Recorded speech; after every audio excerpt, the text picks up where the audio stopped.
Shalom, selamat pergantian hari. Marilah kita memulai hari yang baru ini dengan merenungkan firman Tuhan. Renungan kita pada petang hari ini masih akan melanjutkan dari seri pembahasan renungan ketika ia dicobai. Dan judul kita pada bagian ke-21 ini adalah pencobaan kedua. Yang mana yang benar?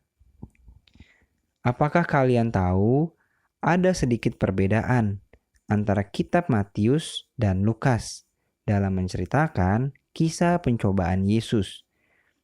Jika kita membandingkan Matius pasal yang keempat dan Lukas pasal yang keempat, maka ada hal berbeda, yaitu pencobaan kedua dan ketiga yang mereka tuliskan. Di Matius pasal yang keempat dikatakan, pencobaan Yesus yang kedua adalah menjatuhkan diri dari bumbungan bait Allah. Sedangkan pencobaan ketiganya adalah menyuruh menyembah setan jika ingin segala kekayaan dunia. Di dalam Lukas pasal yang keempat dikatakan, pencobaan Yesus yang kedua adalah menyuruh menyembah setan jika ingin segala kekayaan dunia.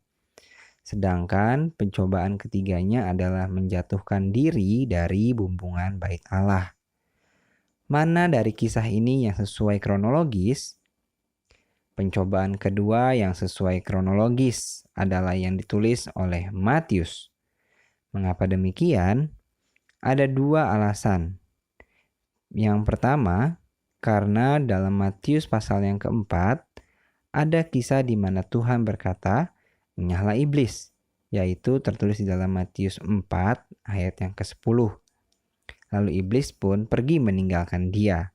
Sedangkan di dalam Lukas pasal yang keempat tidak ada kata enyahlah. Kedua, pada ayat terakhir setelah Yesus dicobai, ada penyampaian yang berbeda. Pada Matius pasal yang keempat dikatakan, "Lalu iblis meninggalkan dia, dan lihatlah, malaikat-malaikat datang melayani Yesus." Yang ditulis di dalam Matius pasal yang keempat ayat yang ke-11. Sedangkan dalam Lukas 4 ayat 13 dikatakan, sesudah iblis mengakhiri semua pencobaan itu, ia mundur daripadanya dan menunggu waktu yang baik. Artinya, iblis akan mencari waktu mencobai dia lagi saat di padang belantara. Dan pada Matius 4, pencobaan Yesus sudah berakhir dan dia menang sehingga malaikat-malaikat datang melayani Yesus. Disinilah kita bisa yakin bahwa pada urutan yang benar adalah Matius pasal yang keempat. Dan setelah kita tahu mana pencobaan kedua, kita akan mulai pembahasan besok.